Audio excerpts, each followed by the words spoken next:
இந்த அரசு ஊழலை வேருடன் பிடுங்கியறிகிற அரசாக இருப்பதால் நாங்கள் முழு மனதோடு விஜய் அரசை ஆதரிக்கிறோம்.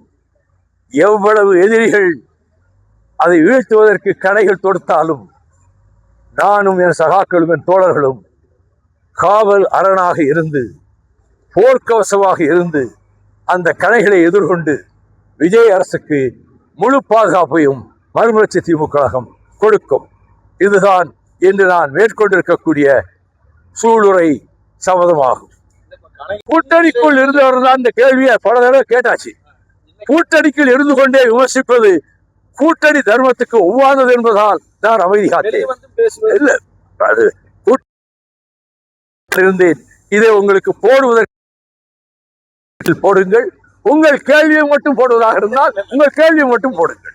மத்திய அரசு மேகதாது விவகாரத்துல கடந்த 10 ஆண்டுகளுக்கு மேலாக நினைச்சத கண்டிப்பா அதுக்கான முயற்சி எடுத்துக்கலாம். இந்த சூழ்நிலை தூண்டுற காரணம் என்னன்னு சொல்ல வர வைக்கும். 2014 மத்திய சர்க்கார் அதுக்கு பச்சை கொடி காட்டிடுச்சு. நீங்க அணையை கட்டிக்கிடுங்க, நாங்க வெளிப்படையா அனுமதி கொடுக்க மாட்டோம். You carry on with your project. இது மத்திய அரசு செஞ்சதுன்னு ஹிந்து தான் முதல் பக்கத்திலே இதை வெளியிட்டது. அந்த நாள் முதல் காவிரி மண்டலத்தின் அத்தனை ஊர்களுக்கும் கட்சி கொடி கட்டாமல் சென்று மக்களை ஆயத்தப்படுத்தியவன் என்ற முறையில் இந்த மேகதாட்டு அணையை கட்ட விடக்கூடாது என்பதில் நாங்கள் உறுதியாக இருந்து போராடி வருகிறோம். மத்திய அரசு மூலமா பாஜக தலைவர் அதையவே இப்போ முன்மொழிஞ்சிட்டு வர்றாங்க. பாஜக எப்படியாவது நுழைஞ்சிடலான்னு பார்த்து இப்ப கவர்னர் ஆட்சியை கொண்டு வந்துட்டா பாஜக ஆட்சியை கொண்டாந்து நிறைவேற்றிடலான்னு ஒரு பகல் கனவு ஒரு கட்சி நினைக்கிறது. பாஜக இங்கே கால் ஊன்ற விட மாட்டோம். அவர்கள் கவர்னர் ஆட்சியின் மூலமாக தங்களை இங்கே நிலைநிறுத்திக் கொள்ள முயற்சிப்பதை முறியடிப்போம், விடமாட்டோம். கரப்ஷன் இல்லாத ஆட்சி அப்படின்னு சொல்றீங்க. இப்போ வழக்கறிஞர்கள் நியமனத்துல முறைகேடு நடந்திருக்கிறதா? ஒரு முறைகேடும் நடக்கவில்லை. No corruption, no commission. This is the final answer to you. அவங்க வழக்கு தொடர்ந்து போடுங்க சார். ஏன் முதல்ல போட முடியா போடுங்க. செந்தில் பாலாஜி ஆஜரானு சொல்லி காவல்துறை அடுத்த கட்ட நடவடிக்கை போற மாதிரி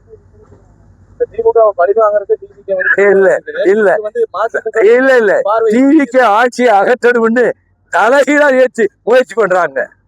குட்டிக்கரணம் ஓட்டு பாக்குறாங்க, என்னென்னமோ சொல்லி பாக்குறாங்க. ஒரு காலம் அவர்கள் ஜம்பம் பலிக்காது, அவர்கள் திட்டம் பலிக்காது. தாவேக்கு அரசை நீக்க முடியாது. உதாரணத்தை சொன்னேன், நீங்க போட தயாரா? கமல ராமகிருஷ்ணன் உதாரணம் சொன்னேன். அந்த பெருச்சாளி பேரத்தை நடத்துறது திமுக தானே, அதை போட தயாரா? நீங்கள் போட்டா மற்றதை போடுங்க. விஜயுடைய பாலிடிக்ஸ் சினிமா போல இல்லை இல்லை. ஆழ்ந்து யோசித்து ஒவ்வொன்றையும் கிரகித்து மிக ஜாக்கிரதையாக அவர் பதிலளித்து வருகிறார். இன்னொரு 6 மாசத்துக்குள்ள he will become an expert knowing the technicalities of rule. அவர் நுணுக்கங்களை அறிந்து கொண்டு வெற்றிகரமாக ஆட்சியை நடத்துவார். கடந்த 10 ஆண்டுகளுக்கு முன்பு வைகோ உயர்நீதிமன்றத்தில் வாங்கி சீமை கருவேல மரத்தை ஒழிக்கிற முன்முயற்சியில் ஈடுபட்டார். பிறகு அது சுட்டை பராமரிப்பு இந்த மாதிரியான இல்ல ஐடிஐ கார ஸ்டே ஆயிட்டான் ஹைகோர்ட்ல. அந்த ஸ்டேயினால 9 வருஷம் நின்று போய் இருந்தது. அந்த ஸ்டேயை நாங்க உடைச்சிட்டு ஹைகோர்ட்ல நீங்க proceed to remove the judicial என்ற ஆர்டர் வாங்கியிருக்கோம். ஆளுங்கட்சி கூட்டணிக்குள்ள இருக்கிறீங்க. மீண்டும் இதே சிச்சுவேஷன் இப்ப எடுக்கக்கூடிய காரணம் என்ன? தமிழ்நாட்டு வாழ்வாதாரங்களை காப்பாற்றுவதற்காக என்று பண்ணி பல தடவை சொல்லிவிட்டேன்.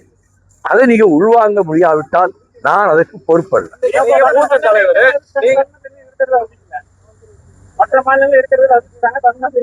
அறிவிப்பார்கள், உரிய நேரத்தில் அறிவிப்பார்கள்.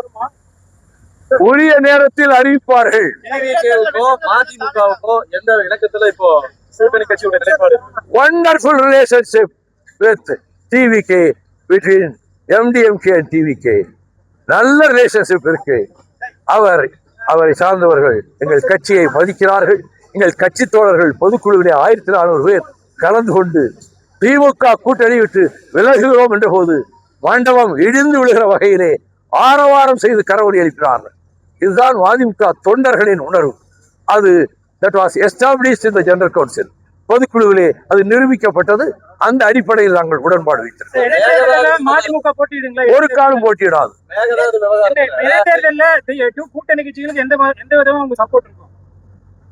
தாவேகா அறிவிக்கிற வேட்பாளர்களுக்கு நாங்கள் ஆதரவு. சார், இந்த மாதிரி செந்தில் பாலாஜி வந்து ஆஜராகலன்னு சொல்லிட்டு காவல்துறை புகார் சொல்லியிருக்காங்க சார். அதை எப்படி பாக்குறீங்க? இந்த குற்ற பேர நான் ஒன்றும் பார்க்கல. அவர் பெரிய மனுஷன். இதற்கெல்லாம் நான் பதில் சொல்ல தயாரா இல்லை. நீங்க சொல்ற ஆட்கள் பெரிய ஜாம்பவான்கள், பெரிய மந்திரிகளா இருந்தவங்க. அவங்க மேல பல குற்றச்சாட்டுகள் தொடுக்கப்படுகின்றன. நான் எதுவும் சொல்றதை மேகதாது விவகாரத்துல வந்து அரசுடைய நிலைப்பாடு என்னவா இருக்குது? அதுக்கு இப்போ மக்களை வந்து புரட்சிகரமா எழுப்ப வேண்டிய சூழ்நிலை வைகோவுக்கு என்ன காரணத்தால? அரசுக்கு தூண்டுதல் கொடுப்பதற்காகத்தான் இந்த வேலையிலே வைகோவும் தோழர்களும் ஈடுபட்டிருக்கிறோம். இப்ப இவர் அண்ணாமலை வந்து விஜய்க்கு இன்னும் ஒரு வருடம் டைம் கொடுக்கணும். அண்ணாமலைக்கு எவ்வளவு டைம் கொடுக்கணும் எனக்கு தெரியாது. பிரதமரிடம் சொன்னேன், the integration unity of this country will be torn into pieces. உங்க ஒருமைப்பாடெல்லாம் இருக்காது. நாங்க சொல்வோம், அந்த ஊர்ல இருக்காத தண்ணி அவன் ஊர்ல அண்ணன் கட்டுறான், நீ ஏன் தடுக்கிற?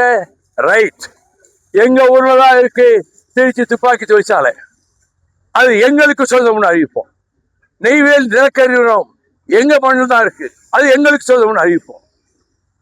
ஆவடி டேங்க் ஃபேக்டரி எங்க ஊர்ல தான் இருக்கு, எங்களுக்கு சொந்தம்னு அறிவிப்போம். நான் அறிவிக்காட்டுவது எனக்கு பின்னால் வருகிற தலைமுறையினர், வருங்கால வாலிபர்கள் இத்தகைய முடிவை எடுக்க நேரிடும். எனவே மத்திய அரசே ஜாக்கிரதை. ஒரு எடுபிடி ஏஜென்டி இங்கே அரலேக்கரை, ராஜேந்திர விஸ்வநாத் அரலேக்கர் என்ற ஒரு மனிதரை ராஜபவனத்தை உட்கார வைத்துக் கொண்டு ஜனநாயகத்தோடு சித்து விளையாட்டு நடத்தி வைக்கிறீர்கள்.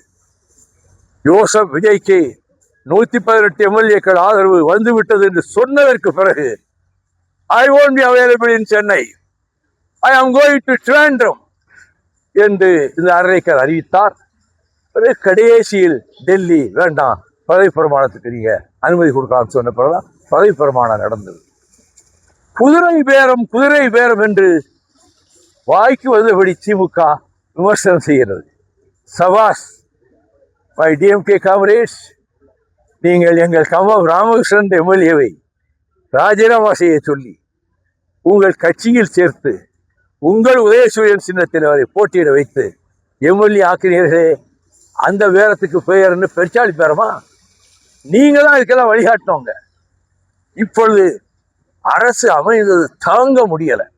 அப்படியே 6 மாசம் நீடிக்காது, கொஞ்ச நாள்ல கவுந்து போயிடும். நீடிக்கும். விஜய் அரசு 5 ஆண்டுகளுக்கு நீடிக்கும், அதில் எந்த மாற்றமும் இல்லை. ஆனால் அந்த அரசை வீழ்த்துவதற்காக நீங்கள் எல்லாவித பகீரத முயற்சிகளிலும் ஈடுபட்டிருக்கிறீர்கள். நாள் ஒன்றுக்கு ஒரு குற்றச்சாட்டு வைக்கிறீர்கள். நான் சொல்லுகிறேன், இங்கே தலை விரித்தாடிய கமிஷனுக்கு முற்றுப்புள்ளி வைத்தது விஜய் அரசு. கட்டிங் கரப்ஷனுக்கு முற்றுப்புள்ளி வைத்தது எங்கேனா விசாரிச்சுக்கலாம். 10 காசு கொடுக்காம அனுமதி வாங்குறாங்க. முந்தி 10 லட்சம், 15 லட்சம், 1 கோடி, 2 கோடி, 10 கோடி கப்பம் கட்டா தான் அனுமதி கிடைக்கும். இது முன்னைய திமுக அரசியல்.